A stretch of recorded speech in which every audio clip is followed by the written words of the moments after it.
tal? Mi nombre es Felipe Eliasim Garay Acuña y el día de hoy les voy a presentar los avances que se tienen en el trabajo de tesis con nombre Reconocimiento de emociones en señales EEG mediante algoritmo de aprendizaje automático, bajo la dirección del Dr. Juan Alberto Ramírez Quintana de la División de Estudios de Posgrado e Investigación, la Maestría en Ciencias en Ingeniería Electrónica del Tecnológico Nacional de México, Campus Chihuahua.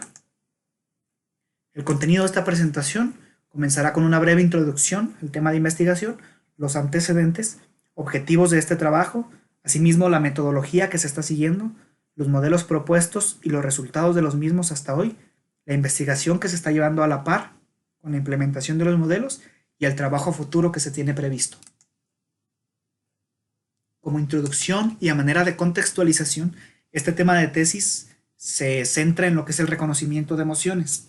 Esto es, a partir de determinados datos e información, determinar el estado emocional de una persona. Esto es un poco complicado debido a que el concepto de emociones no es universal. Hay muchos conceptos y definiciones de lo que es una emoción. Sin embargo, es bien aceptado que se puede definir desde tres perspectivas distintas.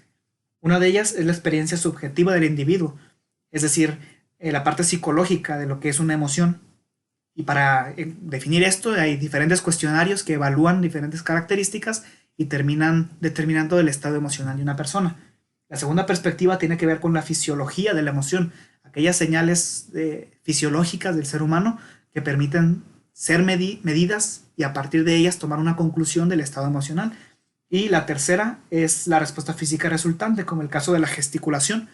Personas que al estar sintiendo determinada emoción gesticulan de determinada manera que pueden ser indicios para determinar emocional de la misma. En el caso de esta investigación se utiliza una señal fisiológica, que es una señal cerebral. El campo de aplicación de esta área de investigación es vasto.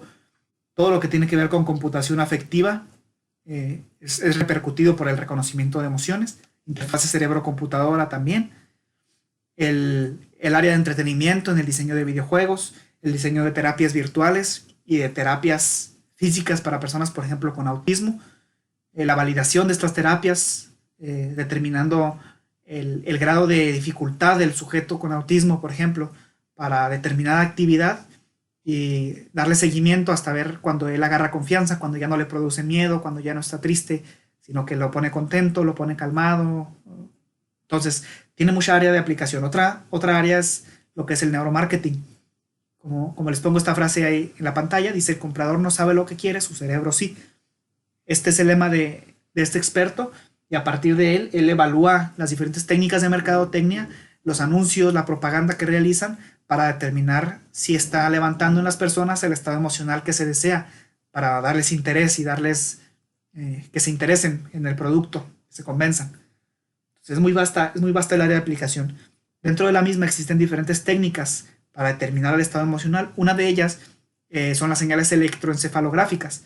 La electroencefalografía es una técnica para medir el potencial de la actividad cerebral y es una técnica no invasiva porque no requiere el implante de electrodos en la materia gris del cerebro, sino que se realiza por medio de electrodos que se colocan en la superficie del cuero cabelludo.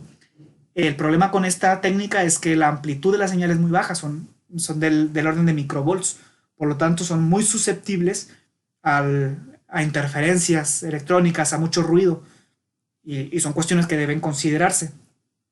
Entonces, en este trabajo se va a estar trabajando con este tipo de señales. El posicionamiento de los electrodos para obtener estas señales está estandarizado, se utiliza el Sistema Internacional 1010 o el Sistema Internacional 1020, en el cual se establece la posición de los electrodos para realizar las mediciones. Es algo muy común utilizado. Dentro de los modelos existentes para la clasificación de emociones, con EEG, se pueden dividir en tres bloques principales, cada uno de los modelos, en las técnicas de preprocesamiento utilizadas, las características extraídas y los clasificadores. Asimismo, los clasificadores se pueden dividir de manera muy general en clasificadores supervisados, con el enfoque supervisado, o el enfoque no supervisado.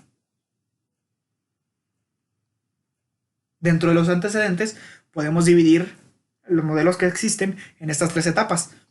Para ello, se tienen diferentes técnicas de preprocesamiento, como las que se ven a continuación. La primera de ellas, y muy importante, es el filtrado para eliminar artefactos, Como se los comentaba, un artefacto es un potencial eléctrico indeseable que proviene de otra fuente, pero se suma con el potencial que estás midiendo. Puede ser el movimiento de un paciente, puede ser un espasmo muscular, un parpadeo, aún los pulsos eléctricos son considerados artefactos. Entonces, queriendo nosotros medir lo que es una emoción desde la perspectiva fisiológica, desde una señal eléctrica cerebral, todas estas señales ajenas de los músculos, del parpadeo, del corazón, se van a sumar con el potencial que nosotros queremos medir y van a estorbar y no van a dar claridad sobre el comportamiento de esta señal para únicamente el procesamiento de emociones. Entonces, para esto se utilizan diferentes técnicas, entre ellas pues es el filtrado, en que se eliminan señales de alta frecuencia y se deja únicamente para trabajar con bajas frecuencias, porque el análisis de señales EEG se hace en su mayoría en las bajas frecuencias. La división en bandas de frecuencia es muy útil y muy implementada debido a que se sabe de que determinadas bandas de frecuencia están asociadas con determinadas actividades cerebrales y zonas específicas del cerebro. Es decir, vamos a dividir la señal que tenemos en 5 bandas de frecuencia. Cada una de ellas nos va a dar información importante sobre el proceso emocional. Existen estas 5 bandas, es la delta, teta, alfa, beta y gamma. La banda de frecuencia delta son frecuencias menores a 4 Hz. La banda de frecuencia teta es de 4 a 7.5 Hz. La alfa es de 8 a 13 Hz. La beta es de 14 a 26 Hz. Y la gamma son frecuencias superiores a 30 Hz. Esto es muy útil y muy comúnmente utilizado para ver el comportamiento de una señal y otra en cada una de las bandas de frecuencia. El ventaneo de señales y el zoom-muestreo son técnicas muy utilizadas para disminuir la complejidad computacional. La reducción de dimensiones también es muy empleada debido a que en este caso estamos trabajando con 62 electrodos. Por lo tanto, hay electrodos que están fuertemente correlacionados en determinada emoción. Entonces, no aportan cada uno información significativa, sino que aportan la misma cantidad de información o casi la misma. Y sin embargo, el procesamiento, el tiempo de procesamiento y de cómputo, pues se dobletea, se hace el doble. Entonces, la reducción de dimensiones es muy útil para dejar información significativa, que pueda proporcionarnos lo suficiente como para realizar la clasificación. Entre las técnicas utilizadas es el análisis de componentes independientes y el análisis de componentes principales. Las transformaciones también son una parte muy importante porque determinan el dominio en el que se va a trabajar. Muchos prefieren trabajar en el dominio del tiempo y extraen características suficientes como para clasificar. Es más común ver que se trabaja en el dominio de la frecuencia, utilizando la transformada de Fourier, pero también se ha trabajado en el dominio multiresolución, que es wavelet, tiempo-frecuencia, y también se extraen características importantes. Dentro de lo que son las características extraídas, se tiene la densidad espectral, tanto de potencia como de energía, la entropía diferencial y de entropía espectral, asimetría, algunas características estadísticas y patrones espaciales comunes. Cada una de ellas tiene mucha aplicación y extraen características de diferente naturaleza para poder realizar la clasificación posterior. Son muy utilizadas. Dentro de los clasificadores que se utilizan, como se está trabajando con el enfoque de Machine Learning, se tienen 3 que presentan el mejor desempeño. El primero es el k-enésimo vecino más cercano. El segundo, las máquinas de vectores de soporte. Y el tercero, redes neuronales artificiales. Como objetivos de este trabajo, el objetivo general es reconocer emociones de seres humanos a partir de señales electroencefalográficas y un algoritmo diseñado con base en el método con mejor desempeño de la literatura. Es decir, se van a analizar los métodos con mejor desempeño y se va a obtener de cada uno qué características o cualidades le dan el mejor desempeño, le ayudan a incrementar el desempeño del sistema. Y con base en ese análisis se va a proponer un método, un modelo que obtenga una precisión competitiva, rescatando lo mejor de cada uno de los modelos. Como objetivos específicos se tiene la selección del modelo de Machine Learning más apropiado para el reconocimiento de emociones, basado en EEG. Se va a diseñar un algoritmo novedoso que se va a proponer y se va a validar el algoritmo y se va a comparar sus resultados con los existentes en el estado del arte. Dentro de la metodología se va a realizar la consulta y resumen del estado del arte. Se va a seleccionar los modelos con mayor y menor precisión para ver qué características le aportaron a su buena precisión o a su mala precisión. Se va a hacer un análisis de estos modelos. Se va a diseñar un algoritmo de preprocesamiento. Se obtendrán las conclusiones de estos. Se va a proponer se van a proponer modelos y a partir de esos modelos y de sus conclusiones se va a diseñar el algoritmo de extracción de características, el algoritmo de clasificación y finalmente la evaluación del modelo y su comparación con los existentes en el estado del arte. Se realizó la propuesta de 4 modelos distintos. El recuadro azul claro muestra las técnicas de preprocesamiento utilizadas. El recuadro verde muestra las características extraídas y el recuadro azul más fuerte muestra el clasificador utilizado. Como pueden observar, se hace un intercambio, un cambio entre las técnicas de preprocesamiento, las características y los clasificadores. Esto con el fin de ver cuál de ellas tiene un mejor aporte al desempeño de los clasificadores. El modelo 1 tiene la siguiente estructura, donde se pueden ver las técnicas de preprocesamiento, las características extraídas y el clasificador utilizado.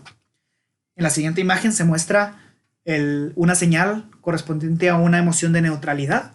Se puede ver su muestreo de la señal, el filtrado para eliminación de artefactos, un ventaneo para transformar a Fourier y posteriormente la división en las diferentes bandas de frecuencia.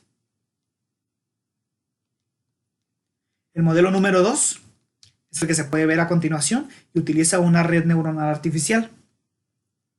La arquitectura de la red propuesta es la siguiente, es una red feed-forward, fully connected, tiene 10 neuronas en la capa oculta y 4 neuronas en la capa de salida, una para la clasificación de cada emoción. Esta todavía sigue en proceso de su implementación. La propuesta número 3 es la que se muestra a continuación, en la cual se utiliza una red neuronal convolucional para hacer la clasificación y las características se estructuran en un mapeo bidimensional de las características, como se muestra a continuación. La red neuronal propuesta es la siguiente. Son dos capas convolucionales. Se tienen 2 unidades de rectificación lineal, 2 operaciones de max pooling para reducir dimensionalidad, una capa fully connected de 2 neuronas, normalización por lotes, la capa softmax y la capa de clasificación al final. El cuarto modelo es el que se muestra a continuación. Utiliza Supervector Machine. Dentro de los resultados del modelo número 1, que es el de KNN, utilizando las 5 bandas de frecuencia en las que se dividió la señal, tenemos una precisión del 58.1%. Mientras que si se utilizan únicamente las últimas 3 bandas, se tiene un resultado del 61.9%. Esto nos indica que en las últimas bandas hay más información del proceso emocional que en las primeras 2. El modelo número 2 aún sigue en implementación, por lo tanto aún no se tienen resultados. En lo que es el modelo número 3, que es el de redes neuronales convolucionales, se hizo un clasificador binario, se implementó una red modular con clasificadores binarios. Una red para clasificar si es emoción positiva o negativa, una red para clasificar si se trata de emociones de neutralidad o felicidad, y otra red para clasificar si se trata de emoción de tristeza o de miedo. Los resultados de cada uno de los módulos por separado es como se muestra a continuación. Se tiene para la primera red experta 82.4% de precisión, para la segunda 89.8% de precisión y para la última 85.2% de precisión. Se sigue implementando la unificación de estos tres módulos para obtener un resultado final. Para la implementación del último modelo se implementó de manera binaria únicamente emociones positivas y negativas y se obtuvo un resultado de 66.2% al final. Parte de la investigación que se está haciendo a la par con la implementación de los modelos es del material de neuropsicología. Se consultó con 2 expertas del área de psicología y una experta del área de neuropsicología con el fin de encontrar información que nos permitan aportar mayor significado a las características que se están extrayendo y a la manera en la que se están diseñando los modelos.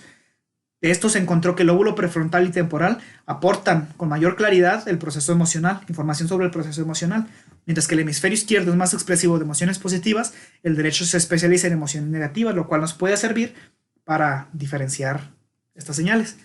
Como trabajo futuro es validar los resultados utilizando otra base de datos, terminar la implementación del modelo 2, continuar con la investigación del proceso emocional desde el enfoque neuropsicológico y diseñar el modelo final que se va a proponer. A continuación les dejo mis datos y mi información. Muchas gracias por su atención.